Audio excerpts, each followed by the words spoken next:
Welcome to Stranger Things in the 1980s. My name is Vince Locke. I am your host.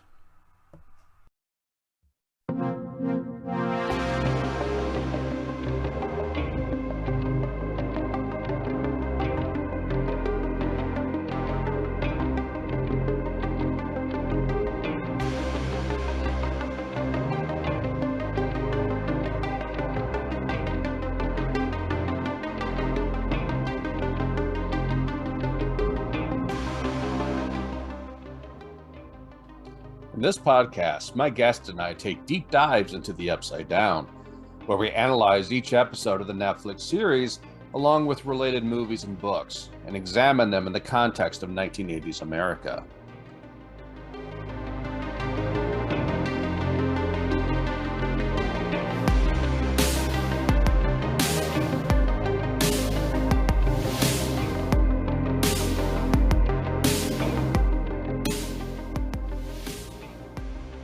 In this episode, I'm joined once again by Glen Birdsall and Brian Stout to discuss Adam Walsh, Stranger Danger, and Chapter 4, The Body.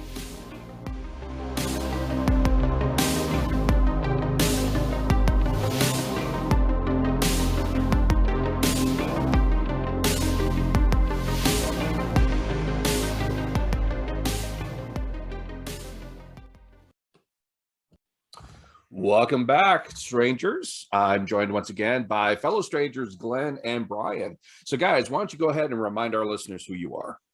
Well, Brian is a 6'5". I guess we could do it this way. Yeah. Let's see. Glen, talented writer and poet. Definitely the most empathic person on social media by a wide margin, I'd say. I don't know about that. Definitely the most empathic person I know on social media. So, do yourself a favor and friend request him or follow him, because that's boosting my life. Yes, everyone bombard these guys with friend requests. Yeah. Let's just get into Stranger Danger at that point. Speaking of great segue to Stranger Danger. Right.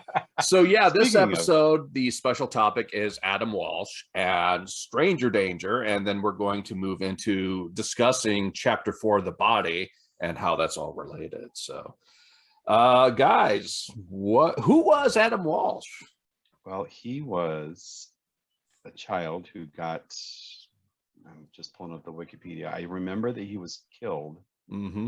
And it was a so kidnapping let's case, immediately start with a downer. Yeah. So, I mean, that's the only reason it sounds, I don't want to sound cruel, but like, that's the reason I know who he is. Right. And let me just start famous case by saying, putting up a content warning here. This is probably going to be one of the darker episodes that we get into, both in terms of the episode of Stranger Things, but also within the context, because we will be discussing child abduction and murder, basically. Yeah, recording it this week seems actually, now that I think about it, even more disturbing. And for listeners' context, we are recording this not long after the school shooting in Uvalde, Texas. Adam Walsh's disappearance, happened, and the search for him went on and on and on. Mm-hmm. I remember, and then, of course, as Brian noted, he's found at some point. And he kind of is the catalyst for the whole Stranger Danger movement. And there had been some high-profile cases of child abduction before this, but you're right that the Adam Walsh case was so high-profile that it did really kickstart the Stranger Danger movement or phenomenon. Yeah, I think one of the reasons. Oh, sorry. No, go ahead. One of the reasons for that, I think, in context, like, we keep thinking about, where we were at the time. Mm-hmm. And, it's at the beginning of reality TV, really. In many ways, that is connected to this. Yeah. And I don't think we really think about that often, is that, there really wasn't the sort of reality TV. There was news, Mm-hmm. of course, Mm-hmm. which is more reality back then than it is now. I think the reason that this case bubbled up because I was just looking at this on Wikipedia and it started to jog my memory a little bit. So there was a TV movie that was made about this. Right. This case. First, I think before we get to that, let's just let our readers know who Adam Walsh was and what happened there. Okay. So he was abducted from a store at a mall. I think he was 6 years old at the time. Let's see. This was 1981. Right. Yeah, it's 1981 when he was abducted. Right. He was he was shopping with his mom at a Sears store at a mall in Florida. And there were some boys playing Atari, the display system that was set up in the store. And so his mom, Reve, I believe her name is, Reve Walsh, let him play with these other boys playing the Atari system while she went off shopping. The boys got into an argument over who was going to play the game, whose turn it was to play the game. And a security guard saw these boys who were unaccompanied and basically threw them out of the store. And so when Reve Walsh came to find her son, she was missing. And it was at that point while he had been thrown out of the store. He didn't know these other boys, by the way. These were all older boys, and they didn't know him. So when the boys got thrown out of the store, they all separated, and he was left behind where he was abducted. And again, for context, this is 1981. This is before the whole stranger danger phenomenon really happened. So there were different procedures then. He disappeared. There was a delay in looking for him. And I'm not sure exactly how long. I want to say about a week, maybe 2 weeks later, part of his body was found in a canal. He had been mutilated, or what had been recovered was mutilated. His entire body has never been found. Technically, no one has been prosecuted for the crime, although the police did arrest a person who was a confessed serial killer, but because of technicalities, they couldn't charge him with it. That person died, I want to say, in the early 90s, maybe 1991, died in prison. Right. I think he died in 96. Okay, Yeah, that may be 96. And it's the 90s. I know the 80s. 90s are a little outside my purview. well, the other thing that's curious about that is who this person is. This person that confessed was Otis Toole, who was actually somebody who was like I wouldn't say an accomplice, but like a partner actually for Henry Lee Lucas. There was some friendship or some relationship there. Yeah, and if you're feeling dark, you can watch Henry Portrait of a Serial Killer, which is a utterly disturbing but really extraordinarily well made film that covers a lot of what's going on with them. Yeah, and it was during the search for Adam that his father, John Walsh, whom, if you grew up in the 80s or 90s, you should recognize that name. He really knew how to manipulate's not really the right word, but knew how to use the media to his advantage. And that's how the Adam Walsh case gained such national prominence, is that he was going on national television and, trying to get help to find his son and to make people aware of the case. And then in 1983, that leads into the movie. So what do you remember about that? I remember the movie was a major deal. I think most everybody watched it or some part of it. Do you remember watching it?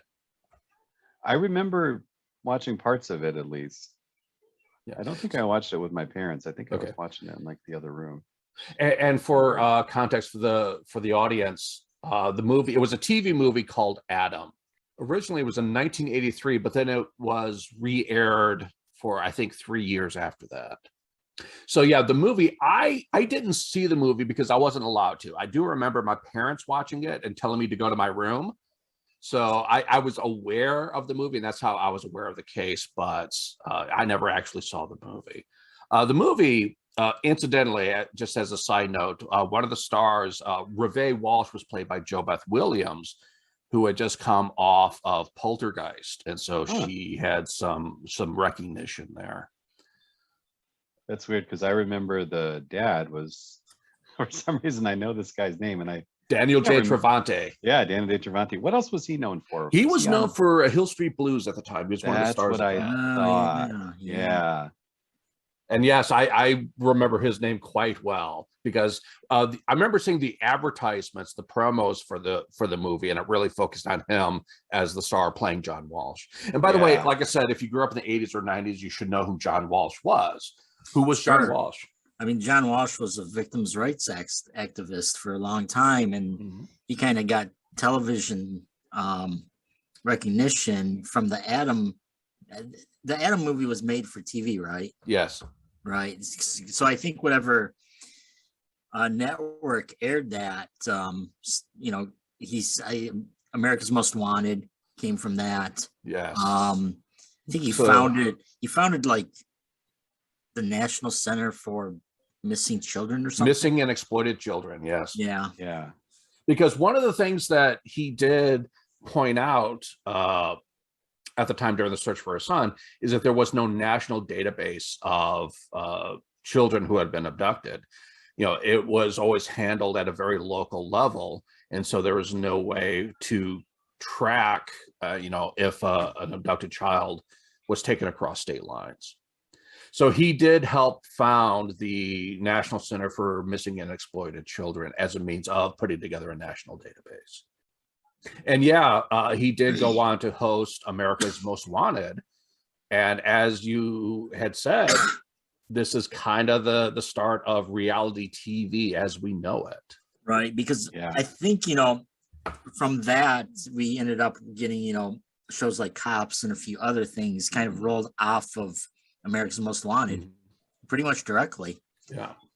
And Unsolved Mysteries, sure which I was a big fan I of. was totally just thinking of that too. I think that Cops and I bet, I'm not, you'd have to check me on this, but I bet America's Most Wanted and Cops aired like probably back to back. Or they did. Absolutely. It was on Fox, and it was a block of television. I think it was on Sunday nights, although I'm not positive. Yeah, Sunday nights for sure. So it was a back-to-back crime block of Cops and America's Most Wanted. Oh my gosh, it's really interesting. It's kind of like the it's like two sides of the same coin. It's like something that does some good and something that does some bad. Like exactly. And we will see that sort of duality several times throughout the 1980s. That things, there are good that comes from these things, but also bad at the same time. Yeah, I'm reading a little more about some things that the Walshes did after, like as part of this. There was a law that was enacted in 2006 that G.W. Bush signed into law. That was the Adam Walsh Child Protection and Safety Act. And by the way, the case was officially closed in 2009. Again, no one was ever prosecuted for the abduction and murder of Adam, but the Walsh family and the police are convinced that Otis O'Toole was the killer. So they were satisfied that the case was closed. Yeah. What was interesting too about that case was that there was there's overlying like urban myth with it too, and that Jeffrey Dahmer was a killer in Florida at the exact same time, so he was actually a suspect. That is true. So that's also another weird, creepy thread, right? That didn't lead anywhere, but with Adam's case, of course. Yes. So that is a good point. I do remember hearing about that much later after Jeffrey Dahmer came to prominence in the 90s. But there was a weird connection there. And then and of course John and the mother, who I can't remember her name right now. I mean, they're both suspects too, to some degree. They were, and in fact, that was part of how fucked up the situation was, in that the police really didn't search for someone outside the family, which to their credit, it makes sense because as we've talked about before on this show, in most cases of child abduction are within the family. Usually it's a custodial parent situation. Right. And so they were really investigating the Walshes themselves, and they had found that they had a friend of John Walsh's was staying with him at the time, and that he and Reve had an affair at one point. And so they were really focusing on them as being the perpetrators. But of course, they weren't. And in fact, there was a lot of evidence to show that they were not involved. They weren't, but one of the things that is also worrying about that is the idea that when you have someone to corroborate where you are at the time, that's not always something you can do. And that's one of the problems with that case, was that John was alone, and so there's nobody to say oh, he was doing this at the time. Yes. And that made that a little bit difficult. Yes. And then you have the flip side of that coin with the John Benet Ramsey case, where I don't want to get into that, which is a whole other messed up situation where you're like, you guys were there. Right. But that's in the 90s. So yeah. That's beyond our that'll be if Stranger Things in the 90s, if the show continues in the 90s. Shouldn't really go down that rabbit hole, but I do just want to point out that it is a flip side to this case. Yes. But you do raise a good point though, Glenn, because I think that Stranger Danger as a whole, and of course this fed into it, and then there is that, is it McMartin or McLaughlin, that case that was at the daycare, and they said they were doing like satanic abuse and all this. Oh, that's the whole satanic panic thing, which we will get into later on in a later episode. But that's kind of like double dip, right? Because it's and that's the thing, and I think this is a good way of segueing into the topic of Stranger Danger, is that it is indicative of this sort of larger anxiety within American society at the time. And I've heard, other, podcasters and other people who have really looked into Stranger Danger, that, they make some really good, really valid points. But one mistake I think that they make is they tend to look at it in isolation, separate from what was happening in the 1980s, when really I think it's part of a larger thing, that it is connected to the satanic panic. It is connected to the Cold War. It's within American society at the time, there was such anxiety because there was a belief that, we could die in a nuclear war any day. The Russians could bomb the hell out of us. That's crazy. There was a belief that, Russian spies were embedded in American society. They had infiltrated us and were living amongst us. And so that idea of the stranger is the American boogeyman of the 1980s. It was an expression or a representation of this societal anxiety that we had. I feel like we were just all on high alert. Yes. And that's, and I think, somebody who was, I was born in 1976, so the major part of my childhood that like when I started to really remember stuff, a lot of it is things where I can remember my parents like saying things to me like, make sure don't go anywhere with anybody you don't know, and you need to know who you're you want to know the parents of the people that at your house you're going to, and don't take candy from strangers. Exactly. Yeah, there was that whole thing, razors and the apples and whatnot. Oh, that's a whole other thing. I think you raised a good point, because these are, I wouldn't go so far as to say they're isolated cases, but I think that they made a case for the public because of the amount of media coverage that they got. Right. More so than being like this spike in activity. See, here's evidence, here's proof that American people are being targeted by evildoers. Right. And I think that's one of those unfortunate things where our culture was, I think as soon as we became America, our culture became xenophobic. And it's one of those things that we've been fighting in different ways. And I would argue, and it hasn't been any better. And I would argue it's even before America was founded, going back to the whole puritanical mindset that we are the chosen people and everyone else is agents of the devil. Right. So it's one of those things that, like, you know, if we could, America would be so much better if we could fix this thing. You know, we're written down get rid of these as this people. mythology of like this melting pot. Mm-hmm. But we're not. We can't get there because we won't accept the things that are wrong with us. Right. Yeah. These are traits which are so embedded within our society, really, from the beginning. Yeah. It's almost always like the other. It's somebody. Yes. It's very rarely white and very rarely male. Right, and that's one thing which I think we'll talk about a little bit later is these cases of stranger danger or satanic panic and stuff. It's very much targeted at the middle class American, especially white family. Yeah, that actually just made me think of something. So when anybody know off the top of their head when the Atlanta child murders occurred? I feel like that was prior to all this. That's in the 70s, right? I think so. So, you know, just further, it sort of provides some credence to our idea that we just said. Like, we often find is that we start paying attention when things happen to middle class white people. And not just pay attention, but I think overreact. Yeah, that's an even better way to put it.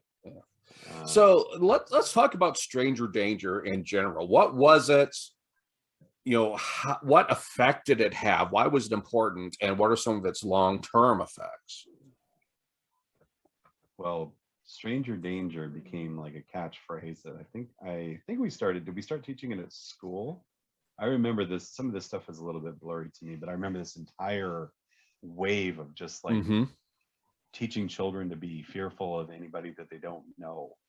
Yeah, I'm pretty sure. I mean, it was like really permeating American society, but yeah, it was definitely part of the school system.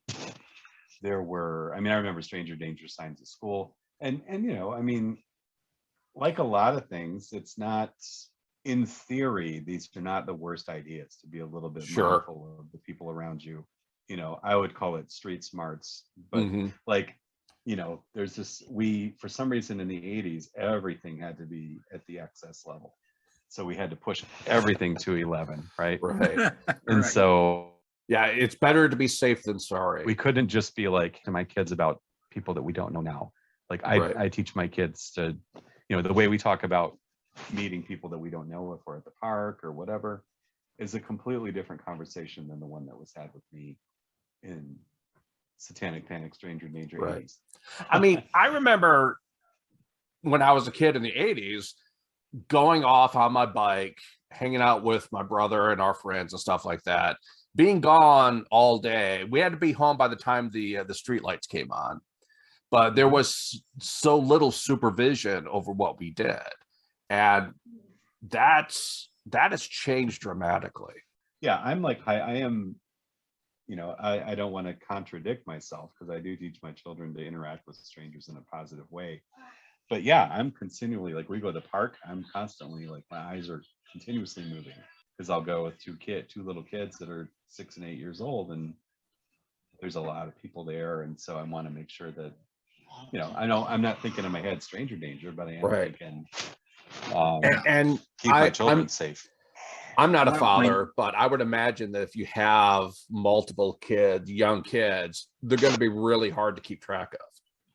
I definitely want to point out that stranger danger wasn't really made for what you're doing, though, Brian. Stranger danger was made for kids that didn't have their parents with them.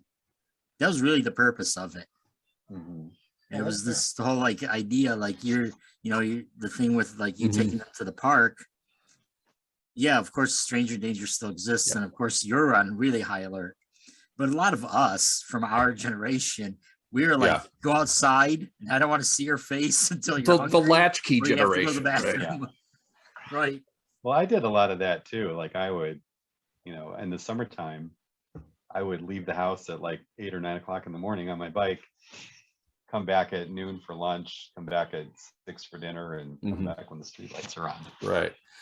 And like I said, the latchkey generation, our generation is really the first where we had so much sort of not really isolation, but so much time to ourselves to sort of regulate ourselves, because our generation is really the first where we had both parents were out of the house for the most part, working. Prior to that, the 60s and 70s, there was always the stay-at-home parent. That was changing in the 80s. Yeah. And so there was this sense that children need to be taught how to protect themselves, or at least be wary of other people. And now I think one of the long-term effects, as you're talking about, Brian, is adults do pay much closer attention to the safety of children. I think probably not even their own children, just them, but for other children as well. There's much more supervision, or much more caution. Yeah, definitely. I mean, I think that you're right. I mean, once you have children, you're kind of like, when you go to a public place, yeah, I mean, if I see another kid fall down or can't find the parent or something, I'm not just gonna be like, well, good luck. That is Good luck. a good point, though. As an adult now, when you see an unsupervised child or a child in distress, there is a hesitancy in wanting to help. I mean, you do want to help, but at the same time, you have to be very wary or very cautious about how you do it. Yeah, there's been like a backlash of like, I mean, I don't know. We had fear of the other reaction, and then I think, a little bit later, then there were some instances where somebody like gave someone CPR and broke their sternum or something, and so then it swung all the way in the other direction, right? Ooh, don't help anybody, they might sue you or whatever. Right. And I don't know, we seem to operate in extremes. And by the way, stranger danger is one of those phrases that is ideally made for marketing purposes, because not only it's a rhyme, it's easy to remember, but also we have words, stranger danger, which have very strong connotations. So it's like it's ready made for a marketing campaign, much like satanic panic would be as well. It's definitely made for the marketing campaign, like we talked about earlier, of changing, American culture, or making American culture xenophobic. Yeah. I mean, it only adds to that. I mean, I think this is the thing that comes to mind for me when I think about this, is that we raised up these cases, such as Adam Walsh, which is kind of not with the utmost amount of sensitivity I can say. And I do want to make that point as well. I do not want to minimize what happened with the Adam Walsh situation, which was really horrible and heinous. But at the same time, but at the end of the day, I mean, but the cases that seem to have had some sway are the kind of anomalies, which they're horrible anomalies. Yes. Like the most unthinkable anomalies that you can imagine. But they are. And I don't know. I remember being kind of raised to be afraid, not afraid, but like very much suspicious of anybody that I didn't know. Sort of hyper aware. Yeah. And I don't even, and I can see, like looking back, I can see that that's kind of how I viewed people for a long time, unfortunately. No, exactly. Like it certainly colored the way that I view, probably more than I'd like to admit to, The dark and horrible things that happen make the biggest news and make for the greatest stories. And one of the things that we should have learned instead, it's not that stranger danger is bad. Of course, we're all in agreement that the campaign has purpose. Mm-hmm. But a campaign of what the truth is that a stranger is a friend you just haven't met yet. And we have to remind ourselves of this. That's a good way of to say it. Most of the people out there that you don't know are very good people that you like. You would actually like them. So quit building these walls and quit stepping away from all these people that you just don't know. But we're more in the, I don't know who that is. They could be a threat. And that's part of, that's not only like American culture, but I mean, that can go back to even thinking of how we deal just as evolutionary creatures, right? Our instinct is to say, something like that hurt me in the past, so everything like that's going to hurt me now, is just part of how we deal with Yeah. trying to keep ourselves alive. Yeah. Well, I will say this too. I was looking at some of the other, I'm kind of doing a little bit of a review here of kind of the principles that were being communicated in this. And I think there, I mean, and it's not all bad, just like you said. Like there are some things here that communicate that are part of the way I talk to my children about people that we don't know. Particularly with regard to boundaries of like, you know, touching or closeness or proximity. Like that stuff is the same. I mean, I still tell my kids, like, nobody can touch you. You have the right to say no to a hug from grandma if you don't want one. Like it's up to you. You are in control of your body. And no one else, about giving children more agency. And nobody can say no to that. Like you might have mom or dad or a doctor help you with something, but it's at the end of the day, you are in control of what is. Yeah, you have the right to say no to whatever. Exactly. It's all about consent. Yeah, but I mean, and also, I mean, thinking about like the ages of my kids, you know, we go to the park, we're mostly going to see other parents there and little kids. So it's not an extremely dangerous situation. And I won't say that it, you know, that my street smarts haven't helped me in situations, because I like to go all over the place, you know, and do things and hang out in neighborhoods that were probably not the ones my parents would have wanted me to be in. But, you know, but I think that I'm trying to raise my kids with like a sense of, you know, street smartness. Like it's more about reading situations than deciding that somebody's bad just because you don't know. Yes, exactly. So yeah, the whole stranger danger movement was well intentioned, but in many ways it did weaponize fear for us. How did it do that? Because Brian, you mentioned that you were sort of raised to be hyper aware of these situations. How were you conditioned to be that way? What were some of the mechanisms? Well, I mean, full disclosure, my parents were kind of like, I don't want to say like distrustful of other people, but maybe generally suspicious of other people. Oh, so are mine. Yeah. And so I don't think this was like a stretch for them to sort of, you know, it probably in all likelihood sort of ratified some of the views that they had. Yeah. And so, again, just from the time period there, like I said, there was this sort of pent up anxiety within the American public. So that was a common mindset. Oh, sure. And like you said earlier, I mean, if we all, you know, at this point, we'd been living under this threat of like any day Russia could press some buttons and blow us all up for 30 plus years, you know, 30-ish years. That undercurrent of consistent anxiety, you can see how it manifests itself in a variety of ways, the way we treated, you know, groups that are marginalized, asserting their rights and asserting, you know, or fighting for equality. Like there's a whole and like I said, the whole danger thing was driven by middle class white people for the most part.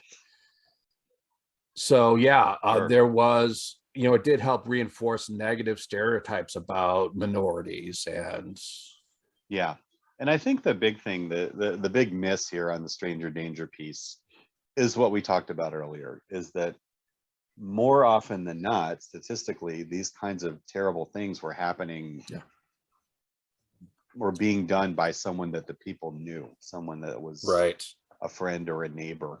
Yeah. So the idea, so we're sort of aiming it in the wrong direction. And I think that's what I was trying to, the concepts of being aware of your surroundings, being, you know, cautiously friendly, or, you know, easing your way into interactions with people you don't know. There's nothing wrong with that at all. Part of the point I was making by saying how this was kind of weaponized against us, there were so many statistics thrown out about how many children go missing every day, right? Which are completely false, completely inflated. Part of the problem with the Center for the Missing and Exploited Children, with their statistics, is they document or record every instance of a so-called missing child, even if that child is missing for like 10 minutes, or was reported missing for 10 minutes. Maybe they went off on their own, but they came back. It's not always cases of children who have been abducted. It's a lot of cases of children who have run away from abusive homes too. That doesn't sort of get factored into it. But the point is, children don't need to be as afraid of strangers as we were raised to be, because typically the people who are most likely to harm them are people that they know. Right. Well, sure. I mean, and that only makes sense. It's a matter of like access and stuff. Yeah. And one of those things that for the listeners, if they want to read further into this, I would highly suggest this great book by Brian Glassner called The Culture of Fear, where he documents all these things where, the culture itself inflated things that happened. How many kids died from eating Halloween candy in America Right. in like 50 years? And he'll give you the number in there because he did all the research, and it's so incredibly low that you'd laugh. It's less than, I believe it was like less than, 50 people where that ever happened. He was like, spread that out against millions.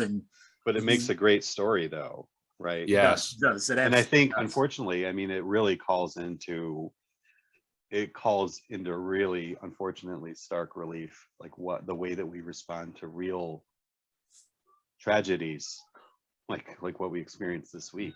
We're going to move past that with thoughts and prayers, and by Monday we'll be moving on. The way these negative values or beliefs were driven home were partly through school activities. Stranger danger was very much taught in schools, but also there was so much, maybe propaganda is not the right word, although maybe it is, about how many children are in danger. I mean, thinking about milk cartons, for example.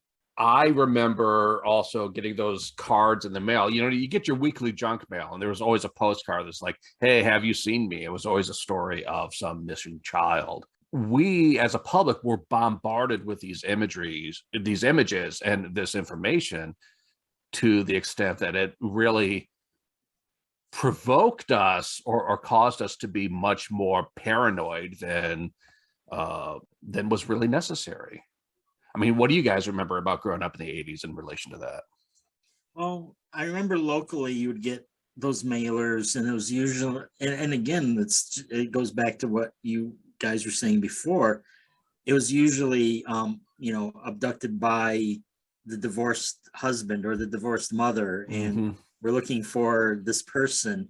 So, the circle of who they were looking for was already closed, and they were strangers generally. Almost every single one of those, it pointed already to the person who had taken them. It was usually a family member, right? A grandparent, a father or a mom. So why do you think it gripped us or American society the way that it did? Why was it so powerful, to the extent that we are still seeing the effects of it today, both in the way that people's behavior has changed, but also we still have stuff like Amber Alerts. Sure.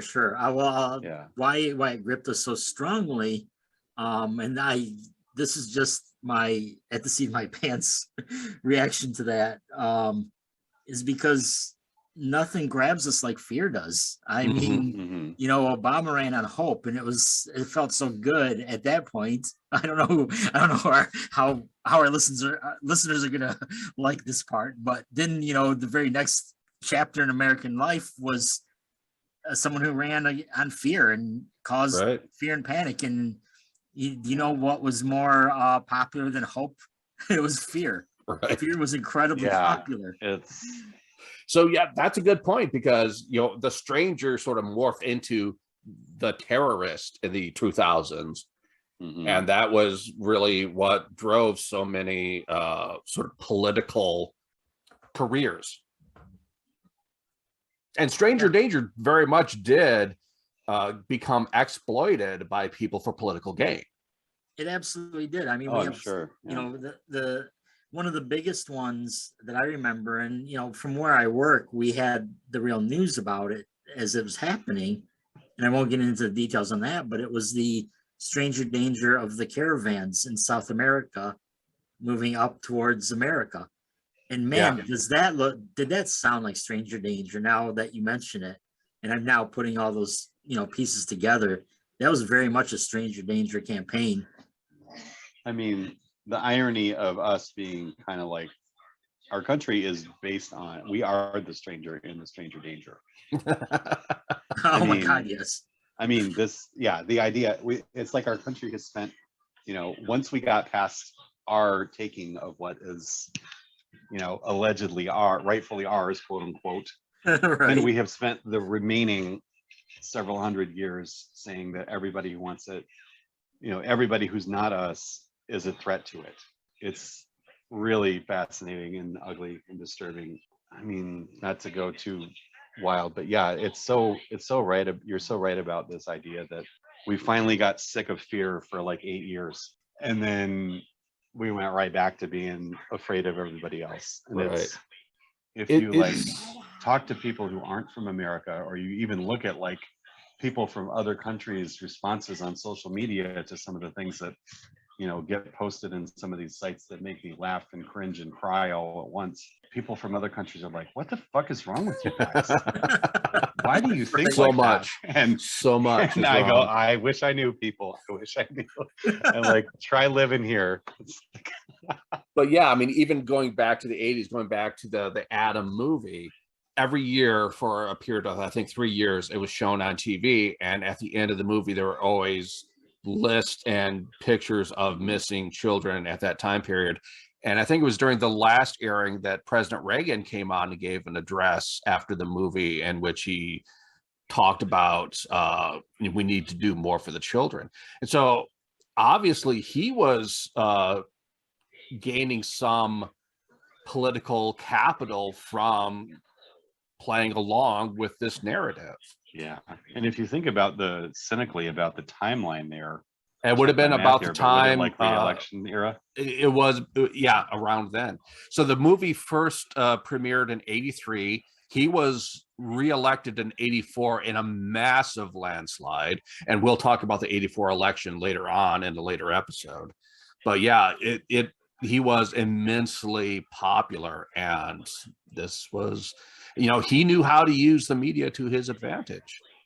Mm-hmm. Yeah, and one of the things that people don't think about was that he was not only immensely popular with Republicans, but he really was popular with Democrats too, actually. Yeah. And people don't remember that. But, Democrats voted for Reagan.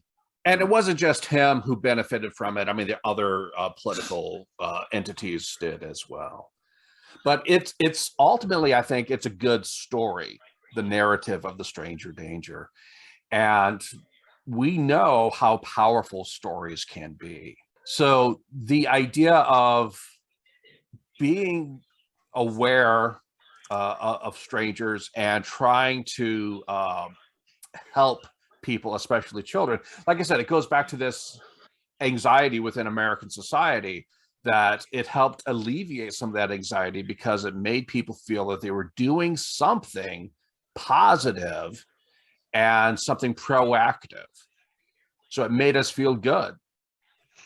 Even though as well-intentioned as it was, it did lead to some really ridiculous consequences later on. But we felt good about it. Did we feel good about it? I think so. Because I remember going back to talking about those postcards you used to get in the junk mail, have you seen me? I would always pay attention to those, and I would look at those pictures. And I'm like, well, have I seen these kids? I was trying to be more vigilant about it. Of course, it was, looking back on it with hindsight, it was completely ridiculous. Right. But yeah, sure. I mean, it did. I felt like I wanted to do my part to be a good citizen. Yeah. Well, the psychologist in me is thinking about two things here. One is that continual repetition of that message. It just becomes something that you're just, that you just become used to. You're like, oh yeah. And then, and people all the time are kidnapping kids that they don't know. Yep. And it's, and again, looking at the numbers, it's so ridiculously overinflated. It's like 2 million children disappeared in 1 year. People would notice that if that were really true. Yeah, it seems like, right. America is losing 2 million children a year. Feels like I that don't would have think been so. a bigger news story. Right. We like to feel like we're part of the solution. Yeah. And so if we glance at that milk carton or that flyer that turns up when we get, the advertisement for the car wash or whatever, it's we feel like we're doing something, right? And those messages. And I'm not were immune to this. everywhere. I'm not looking down my nose at anybody. Right. I've got all these different things in my life that are where I'm doing similar. I think here's what I think I meant back there too, is like, I think it made us feel important, but I don't know that it made us feel good. Okay. Do you see what I'm saying? I see. Yeah, right on. Why I'm Made us- doubting it. gave because us I a don't know sense that I of felt good power. about it, but it gave us purpose. It made us Yeah. feel important. Yeah. But feeling good is like a different feeling. Okay. So yeah, I will say, yeah, it gave us a sense, a feeling of power over powerlessness. Right. Yeah. Or our That we're duty, actually right? doing something. Because I think the idea of feeling good takes away the feeling of being afraid. And I don't think that Yeah. that those things made us less afraid. That's a fair point. Sure.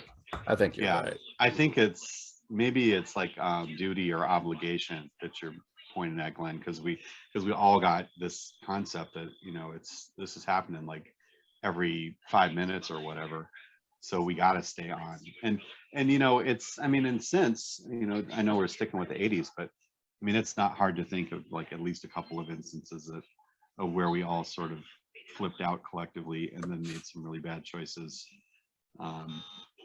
September 11th cough, Yeah. that, and then sort of walked them back. Like we seem to have this sense of like, we just go all in and then we start backing and we're like, wow, we just really fucked up a whole bunch of people that didn't deserve it. Right. Internment camps much. It's like, there's a lot of things that we have this history of like, dirty harrying it, if you will, or like Charles Bronsoning stuff. This country's born out of like violence ultimately, and Yeah. it's not surprising to me that we have sort of ingrained like a violent response to most anything, except for 40 kids getting killed in a school. I was just gonna say that. Yes. Is the biggest. It's appalling to me. Like, I was biting my tongue, but I'm just gonna say it. Yeah. So this one child gets abducted and his parents are media savvy and they make a movie about it and all this stuff. Yeah. But every week we have thoughts and prayers when 40 or 50 children get killed at a school. And then we try to push it off on like, well, it's not the guns and, and it's not mental health. And, it's like, I don't know. I think this is. Or we end up taking children that, don't speak English and we put them in cages down and South. Yes. Right. Down by I was going to say that too. I mean, a lot of totally cool. abducted children another are point where actually the abducted children- by the government. Yeah. I mean, we've seen that historically with just indigenous children as well being abducted and put into schools for being forced to assimilate. And as we've seen just in the past few years, partly in Canada, but also in the US, how many of those children ended up dead.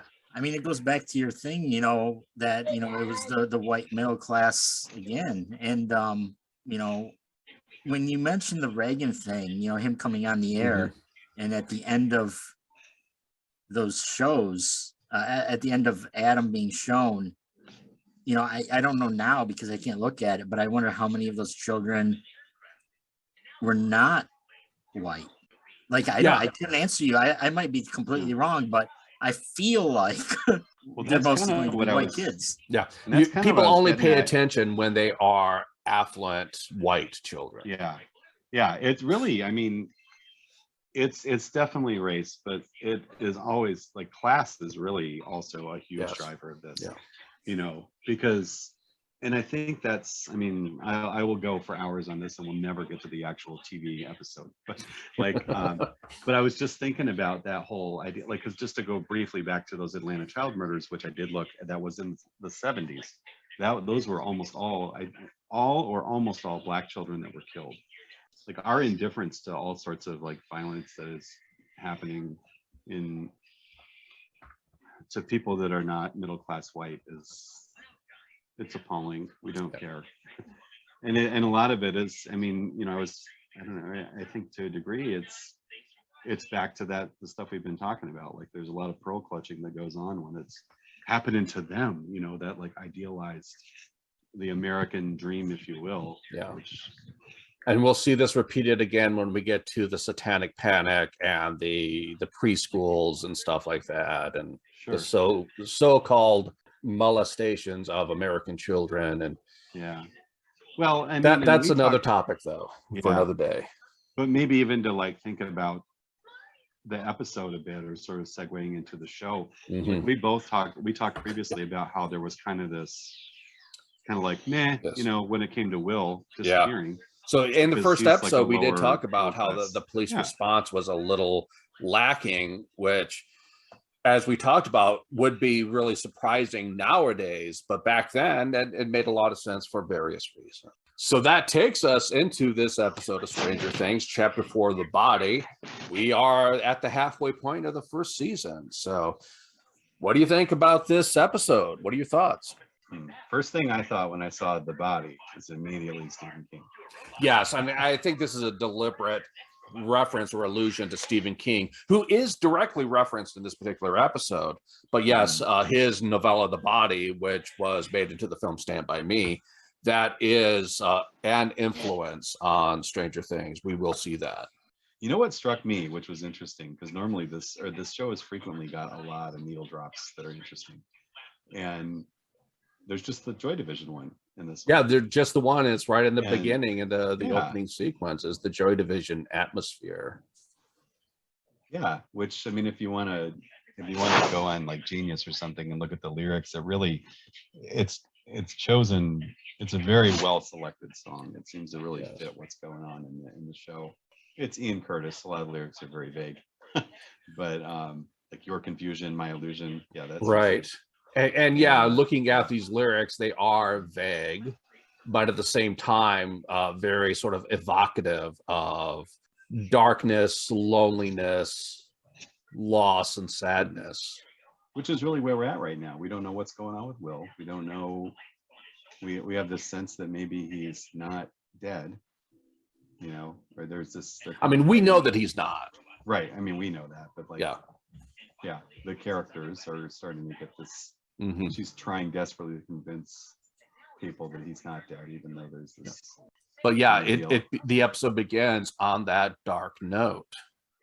It's a very interesting show, and you know, I don't want to like in this episode. I don't want to like jump ahead because clearly we're going to hit the themes that you know are very strong in this episode. But go ahead, jump ahead.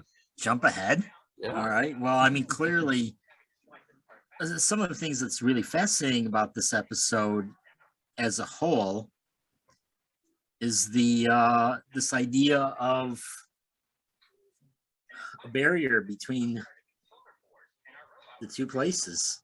I mean, this is really the episode where it really, really comes to light. There's two different places. There's two different.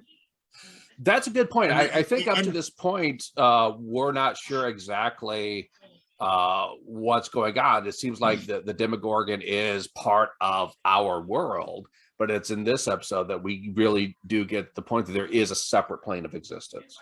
Yes, and I think the thing that I find the most fascinating about it isn't necessarily the other plane as opposed to this plane, but literally the barrier between the two, which, you know, everything we're going to talk about, I'll just keep bringing it up. It appears like throughout as we get further and further in, but in it, the barrier exists both physically and metaphorically.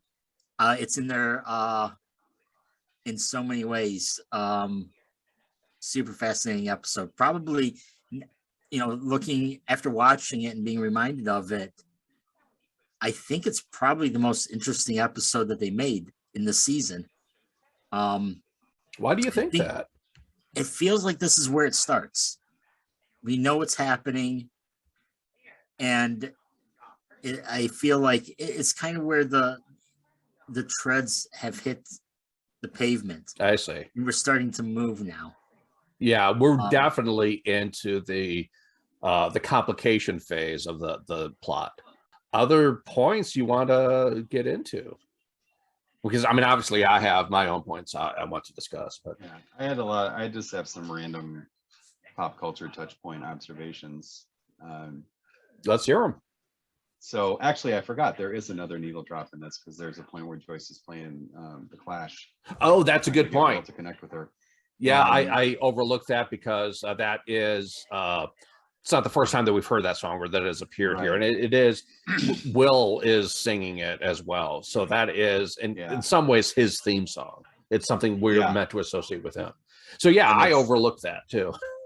And it's fun when you think about the line, you know, like one of the most well-known lines of that song is if I stay, there will be trouble. If I go, there will be double. Yeah.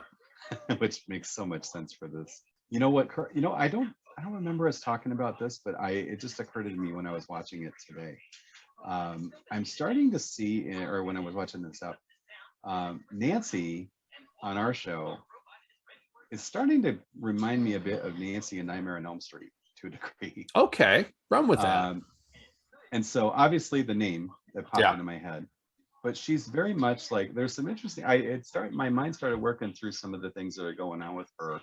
Like she's engaged with the person who's like the most popular boy, which is kind of like the Johnny Depp Glen in Nightmare on Elm Street movie. Mm-hmm.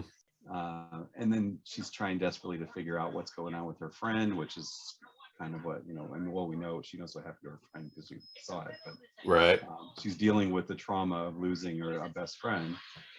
I noticed in this episode, and I should have written down some of the things that she said, but at one point when she's talking to Steve, she kind of reminded me of how she's really looking to take charge of the situation in a way that reminded me of the way Nancy tried to kind of like took the lead in trying to figure out how to deal with Fred Krueger. Yeah, so it just popped into my head. Yeah, I will agree that Nancy is, if you want to talk about tropes or archetypes of 80s film, she is kind of the horror movie heroine, and that she knows that there is something supernatural or something really wrong and trying to express it to people who don't believe her. Right. And I think this is one of the points that I was alluding to earlier. So I think Nancy, and Brian points out like the spot where I think it happens, where she starts to take charge when she's talking to Steve. He's all worried about, you know, the cops are getting involved and they're going to learn that we've been drinking. Right. So here's the barrier that I feel. Are you serious? Right. So the barrier here that I think was broken, this is the barrier after she has sex with Steve. Yes. And she is now an adult. And that's why she's taking charge in the situation. I think it's a symbol of her now being assertive. Okay. She's no longer a child. She had a foot in both worlds at one point, but now she's in this new world. And you can see it in the way she talks to her mother as she's running up the steps. Mm-hmm. Yeah, that's true. I'm not passive anymore. I'm now assertive. And I think we see that when she changes because of that situation. And I think it also changes in that situation as well, as because not only because of her stepping into womanhood, but also because the other thing that happens is that she loses her childhood twice. She loses it by that action, but she also loses it by losing her childhood friend. And it's then that particular scene that I did want to mention, because I see a lot of duality between Nancy and Joyce in that particular scene. And as we've talked about before, this first season is all about dualities and characters who reflect each other. And in that scene, Steve refers to Nancy as being crazy, just as, you know, Hopper and Jonathan refer to Joyce as being crazy. And both Nancy and Joyce do respond in the same way. They both say that they saw something that had no face, and nobody wants to believe them. Jonathan, of course, comes around and realizes that there is some connection there. But yeah, we do see a setup of Joyce and Nancy being portrayed in very similar ways here. So we are establishing a duality between the two of them. Right. And that barrier happens because of that night. Yes. Again, we're talking about the two worlds, Mhm. but it's not just the worlds where one set of the kids is and the other missing child is, but it's also in that, that action Yes. that Nancy goes through. Mhm. There are two worlds. And It is a crossing of a threshold. She's stepped through that barrier as well. Yes. She can't go back. And I think not just her, because again, going back to the idea of crazy, the term crazy is used several times in this episode in reference to Joyce, obviously, in reference to Nancy, but also in reference to 11 as well. Right. And 11 is aware of the other world. She knows, like Joyce does, that Will is alive and the others aren't believing her.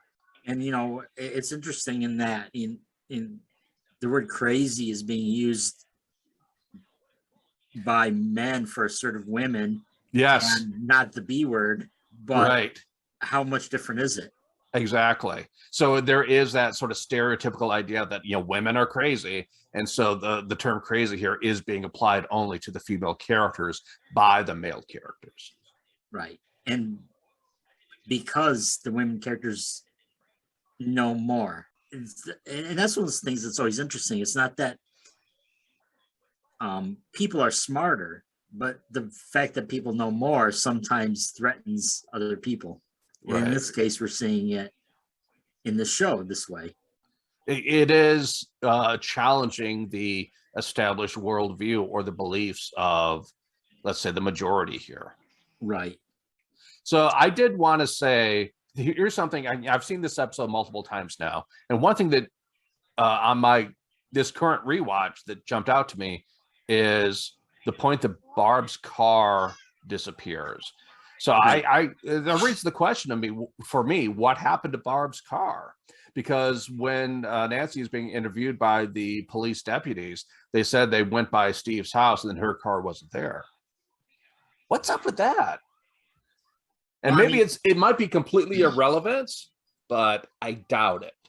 Right. It's probably the case of, the men in the white vans. Probably. That are going around trying to clean up every tiny mistake that the organization makes, which, you need those kind of guys because organizations are going to make mistakes because there's too many people and too many things. You need the cleaners. Yeah, you need the cleaners. But do they know about Barb at this point? You predispose that they do because they seem to know more than what the viewer already is seeing. Mm-hmm. And that's one of those things in storytelling that I always find fascinating, especially in shows or movies. Over explanation sometimes bores us. Whereas these weird little holes where we then are sliding in our own story, as in what happened to Barb's car, makes the show somewhat more interesting because now we're filling in that gap. Right. There's something standing out as, hey, there's something wrong there. Right. And, again, going back to our generation, we grew up with D&D, Gary Gygax modules, and Choose Your Own Adventures. So we're pretty good at doing this sort of thing and saying, oh, this is probably what happened. Not that we're nerds or anything. Oh, we totally are. Something else I wanted to talk about was the parallels between this episode and Poltergeist. And we talked about, or rather, my guest and I talked about it in the previous episode of this podcast. But it's in this episode that we get a lot of strong parallels to Poltergeist. So sure. Where do you see those? It's in the two worlds, right? Yes. It's in the abduction of a child. Thank goodness there's no clown dolls in this episode. But fuck that clown, man. But yeah, we do have. I'm not even one of those guys that's afraid of clowns, but that clown doll. That's some real stranger danger right there. Up. Yes. Yeah. So yeah, we have real stranger danger. The clown. Right. We have the abduction of a child taken to another plane of existence and being pursued by a monster. Yeah, and we have also the idea of how we know that is through. Again, it's through audio via the television in Poltergeist, but also via every sort of walkie-talkie or radio or ham radio device in, Stranger Things. And I mentioned this in the last episode that, in Poltergeist, the TV was used as the medium to channel the other side. And that is very explicitly stated in this episode when Mike says that 11 is channeling Will through the radio. So yeah, that open channel, it only works when you have an open channel on the device. Other parallels? Well, I guess Joyce is a lot like the mom in Poltergeist. I mean, you can see the parallels there where there's a conviction to knowing where the child is and knowing that they have to get the child back. And it is the connection between the mother and the child that breaches that barrier or goes across that barrier into the other world. One of the other big parallels is the idea that you can use a rope device to get to the other side.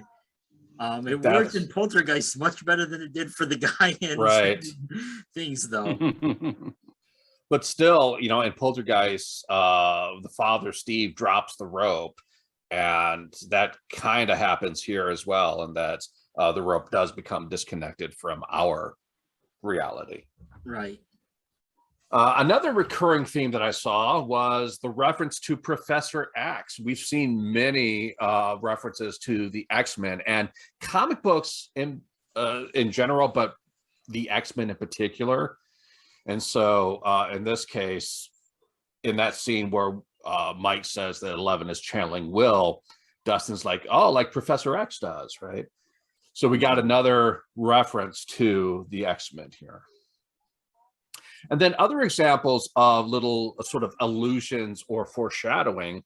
Heart of Darkness is brought up here. In Nancy's class, they're reading Heart of Darkness. Yeah, that's super interesting. I caught that right away. And the idea that, Joseph Conrad's telling you a story about venturing into a land we know nothing about. Yes, a land of darkness. Land of darkness, a place that is unknown. And a place that you can't know until you're there. You can't view it from the outside. You can only view it from the inside. To recover an outsider who is in that darkness. Sure, but I mean that's also I think if we go really deep into the Conrad book, I think one of the things you learn too is that Marlowe goes into it as a tourist or a visitor. He never understands Africa, and nor will he. The only one who understands Africa is Kurtz, who's already in there. Yes. And I think that's an allusion to both, whoever's going to save, who's on the other side. Will, whoever's going to save. Yeah, I messed up the name of like the whole main character. I have to stop and think about, okay, I've seen this show multiple times, like I said. Yeah, I still have to think about, okay, which character's which now. Right. No, Will, and you get the idea that he has to know it well because when Joyce is screaming through the wall at him to run and hide, he knows where to hide. And we get the idea that he must already know because he's still alive. Right. He must know that land to some degree. And he is taken in, and foreshadowing a little bit later seasons, he does become a part of it. Or it becomes a part of him. Here's a reference. I may be reading too much into this, although I don't think so. The state police trooper who supposedly finds Will's body is named David O'Bannon. Right. Why do you think that is? Well, so people like us. I mean, my only thing would be the writer of Alien is the only one I can think of. So Dan O'Bannon is one of the screenwriters of Alien. And then one of the screenwriters of Aliens and Alien 3 is David Giler. And so I see David O'Bannon as a reference to them. I may be looking into this, like I said, reading into it way too much, but Alien and Aliens in particular have influenced the development of Stranger Things. Sure. I mean, if only in the form of the Demogorgon, is very reminiscent of the Xenomorph. Right. Oh yeah, I actually thought about how the Hulk TV show, he was named David Banner, not Bruce Banner. Yeah, and that was my first, I think, reaction to hearing David O'Bannon. And my sister mentioned this as well as a reference to David Banner of the Incredible Hulk TV show. But I think it's more of a reference to Alien. Yeah, I like that it's an Alien reference better. And Aliens, as we'll talk about when we get there, is very prominent influence on the second season of Stranger Things in many ways.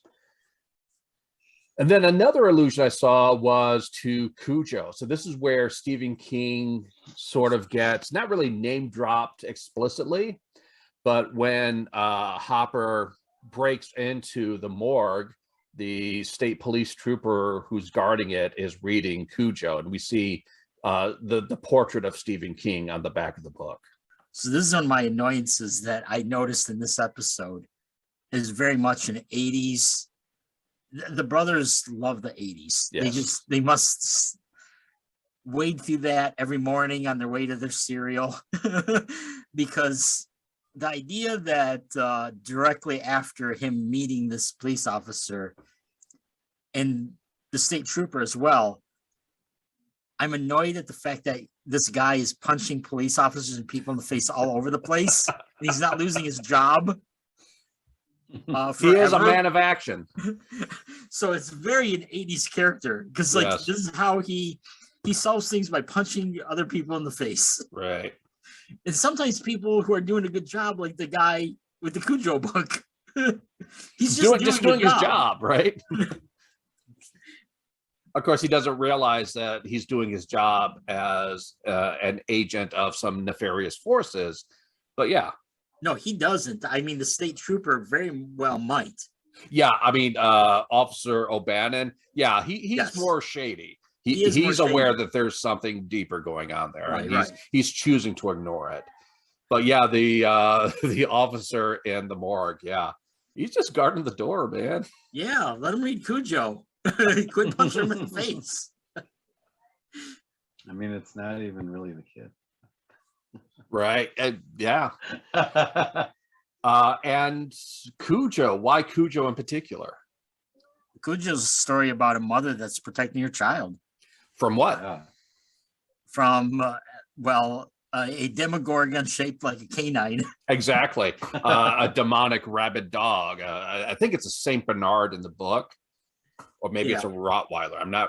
I don't remember. It's different from the movie. But yeah. Yeah, it would. Yeah. I mean, speaking of American hysteria, like we have this thing with the rots in the pits. So I'm sure it was probably a St. Bernard.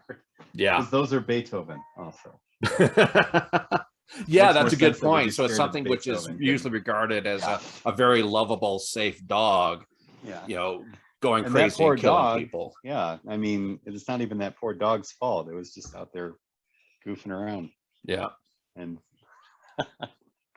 but yeah, we get in this whole entire first season, we see Steven Spielberg and Stephen King's fingerprints all over the place. So yes.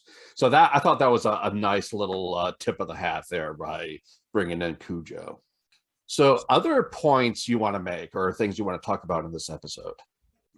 I noticed also at first it made me think of E.T., but when they take Elle to school with them, they make her more feminine. It kind of my first read on it until we were talking was that they were trying to do a nod to dressing up when Gertie dresses up E.T. Very much so. But then it now the more I think about it, it's kind of interesting that we're trying to make her fit into the convention, or in order for her to be out in the world, so to speak, we have to have her fit into this convention, right? So she won't stick she out. Has to be they dress her up in a very girly, feminine way. Yeah, like there's these boys that probably have never touched any makeup in their entire lives trying to like do her makeup, and it's just, and to be honest, they don't do half a bad job. Yeah, I mean, there's a few things that stands out as off, but yeah, for the most part, not bad. It passes for an amateur. Yeah. probably better than I do if I was trying to help my daughter. So good for them. Okay, other points you want to make? There's the idea of the barrier. I want to go back to that. Okay. So I wanted to point out 3 ways that people have made it through. They're making the attempts to go through barriers in this, right? So you have 3 of them, and it's this idea of cutting between the 2 worlds.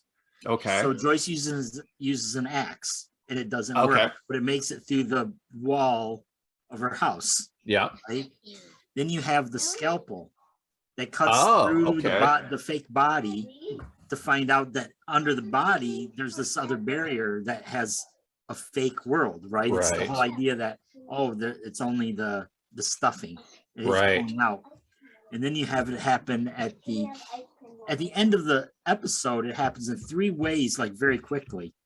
The first of the 3 is Joyce being outside the house and her ex-husband coming up and seeing the hole. And then you see it goes directly into, I believe, the scalpel scene.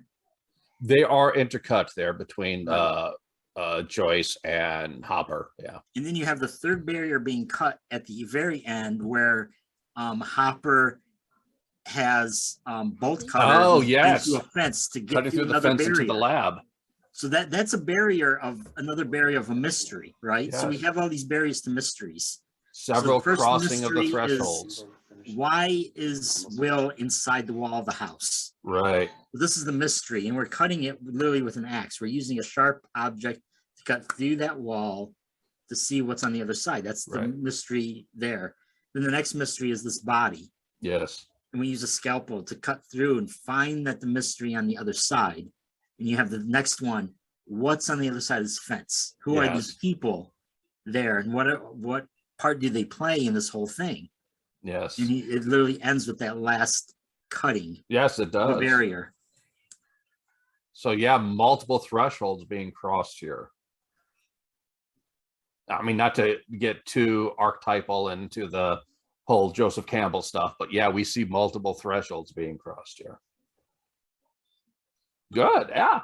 That's a really good point, especially at the end there with Hopper breaking into the lab. I didn't really make that connection. Yeah, I mean, it's a barrier like the others. It's a barrier like even the symbolic one we talked about earlier with Nancy losing her virginity. I mean, these are all barriers. Yes. Okay.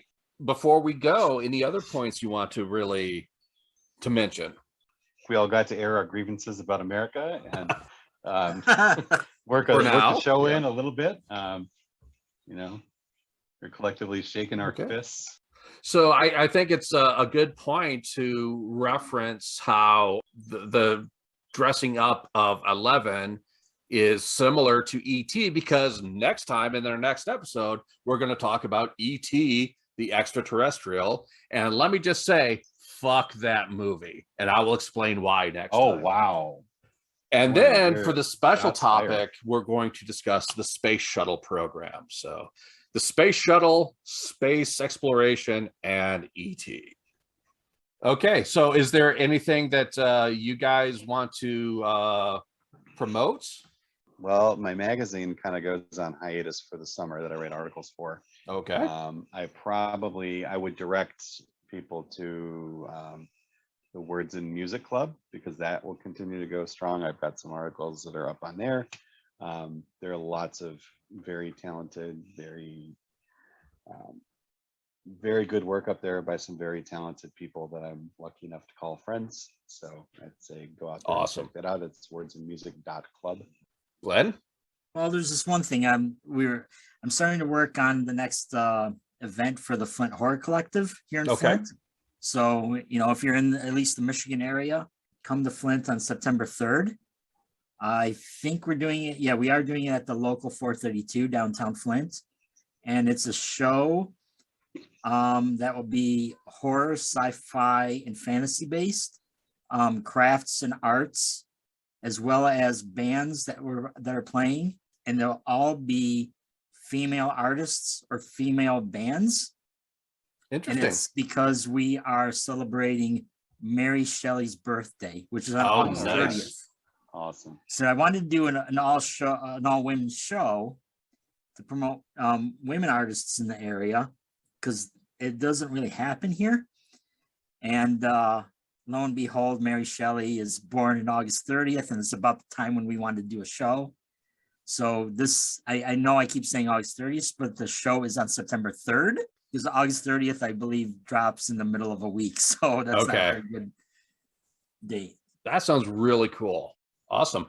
So again, thank you guys for joining me. Thank you, listeners, for listening. And until next time, stay strange.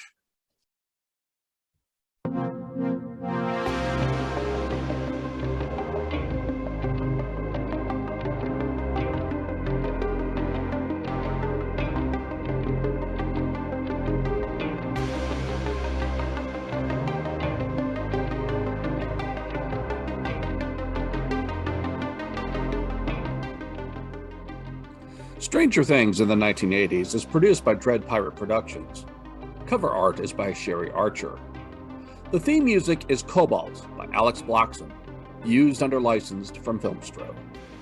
Send questions or topic suggestions to dreadpirateproductions@gmail.com.